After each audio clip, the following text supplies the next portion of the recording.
I did not practice the makeup. I didn't do anything to get ready for this except watch 2 tutorials. The one that I ended up really using, I will put in the description, on 1920s makeup, which I thought was really interesting. I like the history of it,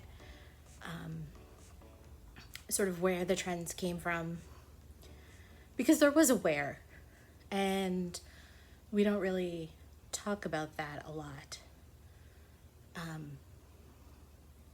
One of the things I think I ended up watching sort of part of another video, and one of my problems is when I'm on YouTube, I tend to have this habit of like removing all the videos so that I can get to my cat alarm really easily because the cats eat off of an alarm, and the phone that we've been using hasn't been working lately. Like, we use an old phone as an alarm. It hasn't been working, so we've been using YouTube to play the song so that they don't kill us when the alarm doesn't go off on time. My one cat has a very good sense of time. And so I erased the videos without thinking that, of course, I'm going to tell you where the best tutorial was that I used for this. And I watched like part of another one, which was just like about the history of clothing in the 20s and things like that. And they were talking, I think it was this one that was talking like briefly about the makeup. And they were saying like all of these looks that people think that they're doing are really just made up to make sure that this new technology, film, could see you well, and because it was black and white, they were doing certain things, which reminded me of, if you don't know this is so interesting, the Addams Family. Because it was a black and white television show, a lot of the Addams Family set is like pink because it would pop in black and white better. And it's, you know, hilarious because the Addams Family is so goth, and, you know, this whole pink set thing is... Anyway, that's just how my brain works. It goes from like thing to thing to thing to thing to thing all the time, and it never stops. But yeah, so I watched the things last night, and then today I just sat down and I'm like, I can absolutely recreate all of this stuff. And so I think it's really cool. I think it's really interesting. I got this dress like a while ago, and because of my medication-based weight issues, I feel like I fit the dress the way it's supposed to. And it just goes to show that these dresses are legitimately not made for people who are overweight, because they're so blocky, and like I don't feel attractive in it at all. I don't feel it hangs well, and I cannot imagine being somebody who had like really good curves. Like, one of the things that I'm very sad about is that I don't feel like I have very defined curves since all of this like weight gain. And this dress was never going to do that for me anyway, but I got it specifically for things like this, but mostly like karaoke and like New Year's and whatever. Like things where sparkly is good. But I like that I have this for now. I liked trying a different time period. One of the things that I thought was really interesting is that, you know, a lot of the makeup was very round, and it was meant to make you look round. And for someone who grew up like me, who was afraid of being rounder than I felt, it really sort of puts me in a place where I have to like challenge like a fear of feeling round. But like, I don't mind now that I'm in my 40s. Like, I recognize now that I'm an adult, like a real adult. Like, I can't deny that I'm adult. My child is an adult, kind of an adult. That your bodies change over time. They change legitimately over all of the entire course of your life. And the stranglehold that I tried to have over my body for the longest time was combat, right? I was in combat with my body. And so to me, this issue that I have with the weight gain isn't that it's happening. It's that it's happening based on medication that I'm taking. So it's completely out of my control. I can't combat it away. I can't eat less. I can't exercise more because of the other constraints I have on my body. I don't eat very much. I can only exercise so much without creating pressure in my head, which gives me a migraine. So I gain weight, and that's okay. But the idea of making my face rounder, at first, I was like, oh, the whole thing is to make your face look rounder. And I'm like, well, what's wrong with your face looking rounder? Like, that's cute. And I think my face does look a little rounder. Like, not as significantly round as maybe you were supposed to look. Because remember, this was as marketed as anything else, right? They were marketing cosmetics. They were marketing eyelash curler. Oh, I forgot to put the mascara on. The thing that they loved so much because it was new. Mascara, I forgot it. I always forget it. And yeah, but like, it's really, really easy and interesting. You know, you just draw your eyebrows longer outward, and you do like these really cool things. And like, even the colors that they chose were very specific to do specific things. The thing that bothers me the most though is the lips, because you're supposed to draw your lips tiny. And let me just tell you, remember when everybody was like, the 20s are back, and like, look, we have like a pandemic and we're gonna party. And right before the pandemic came, and then like when we decided the pandemic was over, we're gonna party like it's the 20s and all this other bullshit stuff that like completely ignored all the other things that were going on in the 20s. And it made me kind of twitchy, but whatever. I'm so glad that the lips didn't come back. I tried to listen to a podcast the other day. I don't listen to podcasts very often. I listen to Mary versus the movies, and sometimes I listen to the Pikecast, but I don't really listen to a lot of podcasts. And I listened to this guy talk for like 9 minutes about video game noises. And the podcast was supposed to be about a song. A particular song, which had nothing to do with video games. Just the fact that and I thought it was just going to be like the intro. Like it was like going to be a clip from the rest of it, but it just kept going and going, and I just kept skipping ahead, and he was still talking about video game noises. And I was like, is this what it sounds like when people want to, if people want to hear me talk about books, that I'm just talking about like my life, my weight? You know what? My week freaking sucked. My weekend freaking sucked. One of my family members had to go to the hospital multiple times, and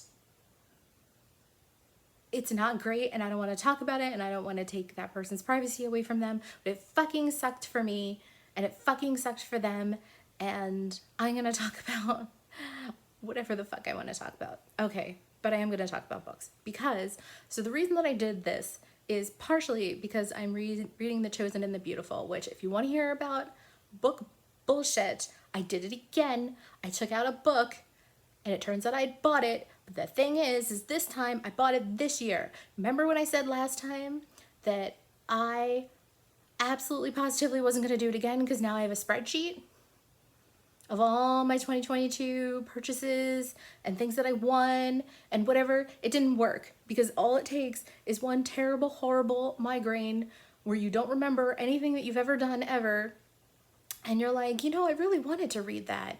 And you click on it and put it on hold, and then you get an email and you open it up and you're like, oh cool, that's in. And then you open the book and you're like, I'm so glad I got this. I like this author, and everything I've ever gotten from this author has been kind of for free. So I bought a book by this author, which is the book that I just opened in the library app.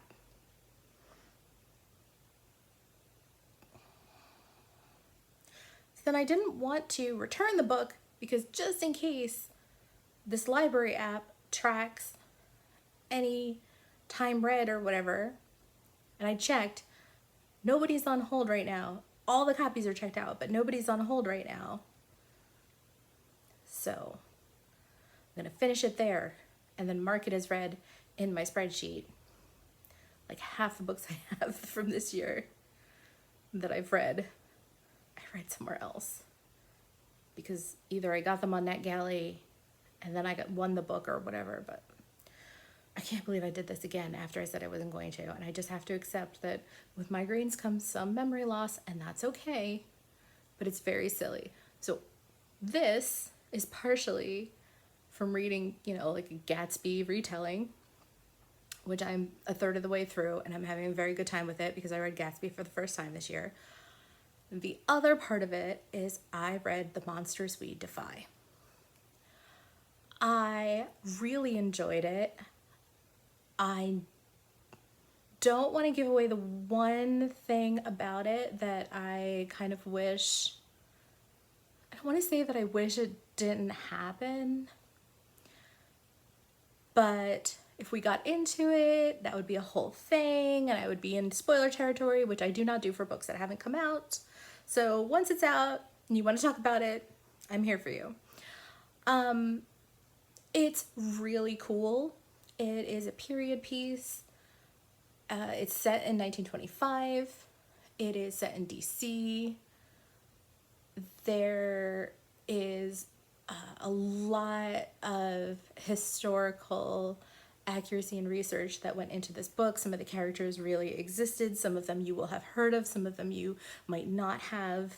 And it's very interesting to learn about them, or just Google a name and be like, okay, this was a real person, right? And find out whether or not you were right. Or you'll see somebody's name and you'll be like, oh my God, is that who I think it is? And yes, it is. Oh my God. Like, I was really excited about that. I really like that when you have somebody that we see as, you know, famous and cool. In retrospect, you know, we're like, that person was cool and famous, but like in their own time, some people liked them and some people didn't. And I think that that's really cool too. So this book has a lot of that, but at the same time, it's also a fantasy book. There's magic in play. The magic is really, really interesting. I really like this magic. It is basically, there are these things called enigmas. Some people call them demons, devils, whatever. And they are entities who will essentially make a deal with you. So you will get what you want, but you will also get what's called a trick.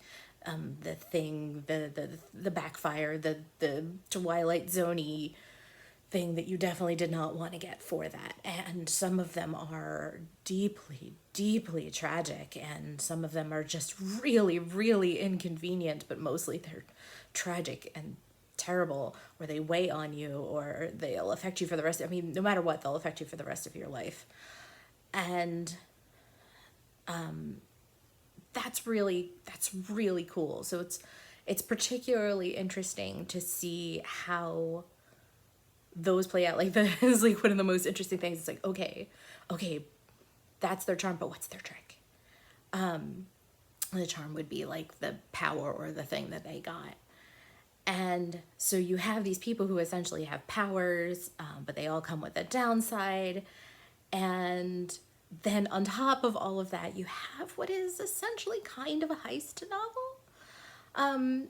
It has a feel like a historical novel mixed with any paranormal, good paranormal fantasy series, in that you get this good setup with all these characters who you really like, and you want to see them go on like lots and lots and lots of adventures together.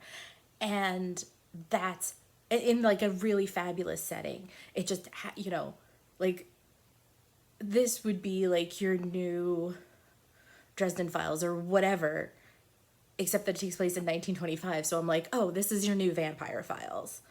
But does anybody like, Vampire Files were out when I was a kid, so I don't know if that's, but I read them because they had vampires in them.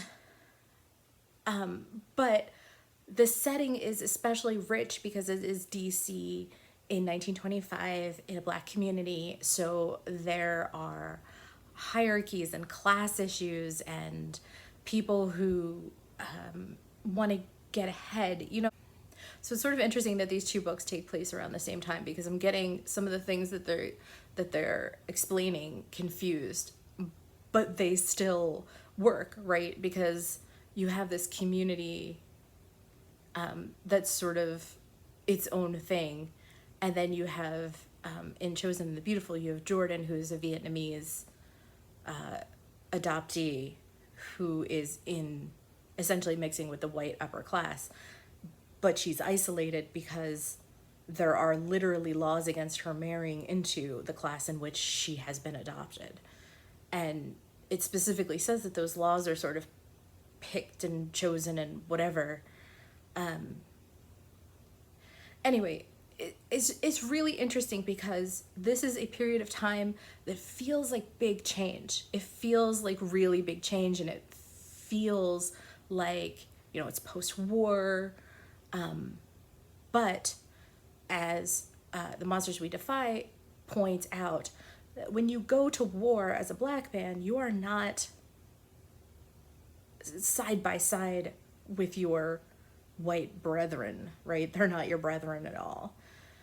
So for all that, that there's this feeling of progression going on, that progression has limits.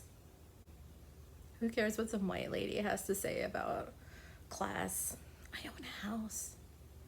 It's like the best thing you can do in 2022 is just own a house.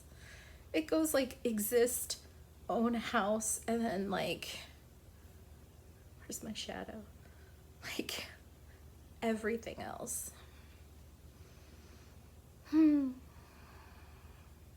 Anyway, the book is really cool.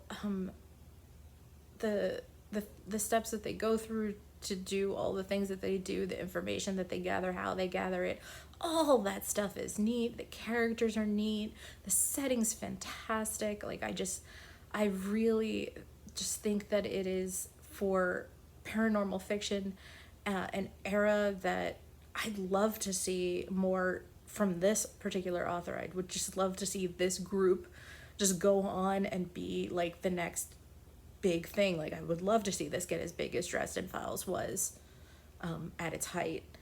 And yeah, that's what I want. That's my dream. That is my dream. And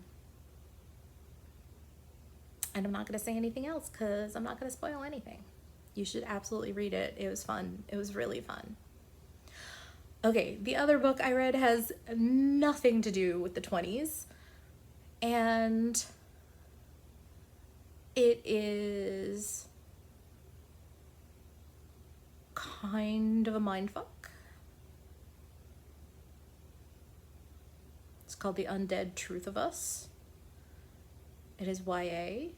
It is about a young black dancer whose mother has died, and she sees zombies, but they're not there. Is she crazy? Is she seeing something? It is a vibe book. That's how I feel. It's one of those vibe books. The kind of book that you just read through and experience. There are actually some incredibly creepy moments. And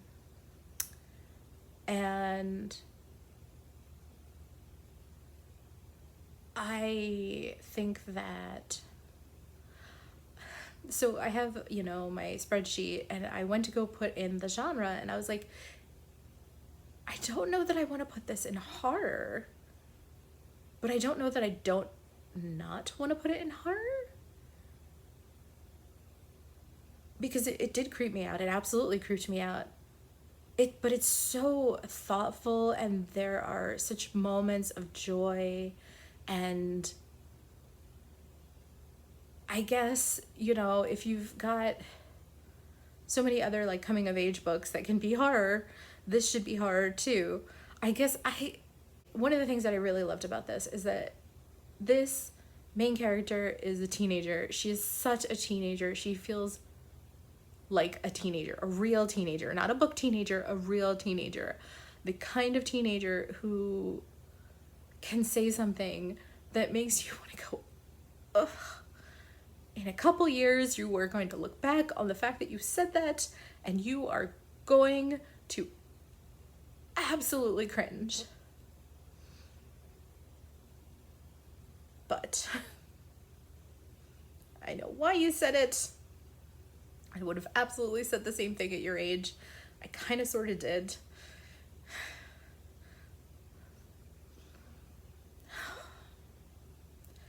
I really enjoyed this book.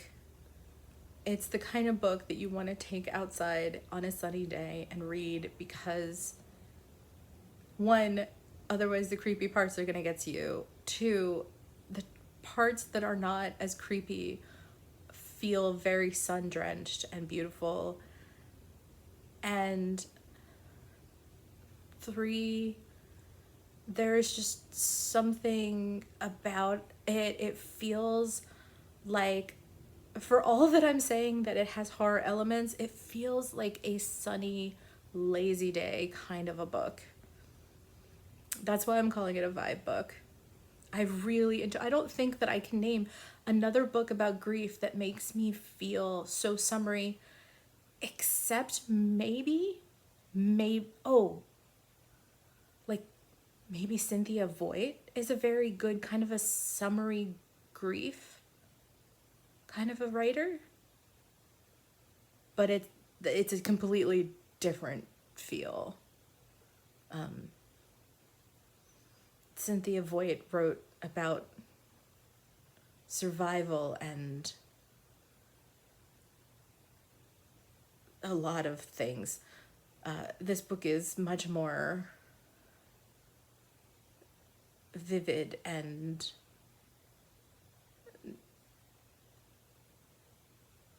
unreal, but very real. It kind of has to be experienced. It's very good. So, yes, The Monsters We Defy come out Tuesday, and it comes out soon, but not this week for The Undead Truth of Us. I'm a little ahead on my reading, which is why I'm reading The Chosen and the Beautiful. And then I'm going to switch to my book club book, and then I'm going to go back to NetGalley. I did read Cryptid Club, which, you read most of them online, but I saw it there, and I was like, request, and they were like, sure, and I'm like, yes. I laughed through the whole thing. I mean, I don't care that I've read them all before. They make me laugh every single time. Sarah Anderson does Sarah Scribbles, which makes me laugh basically every single time too. But there's something particularly adorable about Cryptid Club. It's like a wholesome Midnight Pals. And if you don't know Midnight Pals, it's like one of the reasons to be on Twitter. Not for kids though. And I mean, if you're still, got your childhood attachment to J.K. Rowling, maybe skip Midnight Pals. Because J.K. Rowling is one of the major antagonists. And yeah, I mean, but that's how it feels to me. But yeah, I'm glad I got that one. I'm glad I knocked it out. I think there were a couple I hadn't seen, and it just made me so happy. And also seeing them all together in a row is a very different experience. So I do recommend the book, actually. Third book in there. Who knew? Okay, that is it for me this week. Next time, I don't know. I have not looked. I do have coming up within the next, 2 months or so. It came out technically already, but the author told me to hold on reviewing it until I think she's having a baby or something. I can't remember. She said she was putting off all of her PR stuff until something. I think it was a baby though. I'm going to read my first poly erotica. Now, I have put this off for a really long time because I don't trust any poly book ever that isn't written by someone I know. I do not trust people who are not out as poly to write poly books. And I have not asked this author if she is poly. She contacted me and asked if I would review the book. So I'm going to do it, not knowing anything about the author other than the timeline for when I'm supposed to review the book. So that's coming up. And I'm going to try to not be a total jerk and to read the book without worrying about how I'm represented as a polyamorous person out in the erotica world. Try real hard. And I mean, I've got some really good stuff coming up, but like I jumped the gun on my like 2 things for authors that I was super excited for. The new Shauna McGuire's coming out and I got turned down for it. I'm really mad, actually. Like, I'm really mad about it. I shouldn't be. Like, I pre-ordered the book. It's the last book of my Christmas money. Like, I pre-ordered all of these books so long ago. It makes me want to believe that they're tracking me and they're like, she pre-ordered it. Turn that down. Give it to somebody who didn't pre-order it. They don't track you. Maybe they just saw that they gave me the last one. Or maybe they already hit their limit before they got to my name. I don't know. This is all sorcery. Oh, are you following the Department of Justice versus Penguin Random House? I'm like, who is it? Who is it? Is it Simon Schuster? No, it's Penguin Random House. Like, if you're not following this court case, I'm going to put the name of the Twitter person that you should be following because he has been doing a great job just on Twitter giving all of these impressions, and he's very funny and engaging. But he's in there for at least another day, I think, following the court case, and it is really at times frustrating, but at times just really interesting to see behind the scenes. Okay, I've got to go. I have a lot of things that I want to do tonight since I am not that headachy and the weather has been holding, so I'm hoping that pressure stays whatever. And I really would love to like catch up on some housework. So I'm gonna get going, but I'm gonna drop that and I'm gonna try to find the makeup tutorial that I used. I'm not the best at makeup, I know, but maybe you're better than I am and you want to see the tutorial that led to this mediocre first attempt at accurate 20s makeup. Yeah. It was a really good book week. I read some like graphic novels too. They were really good, but I'm not going to keep talking because if you let me, I'll keep talking about books forever.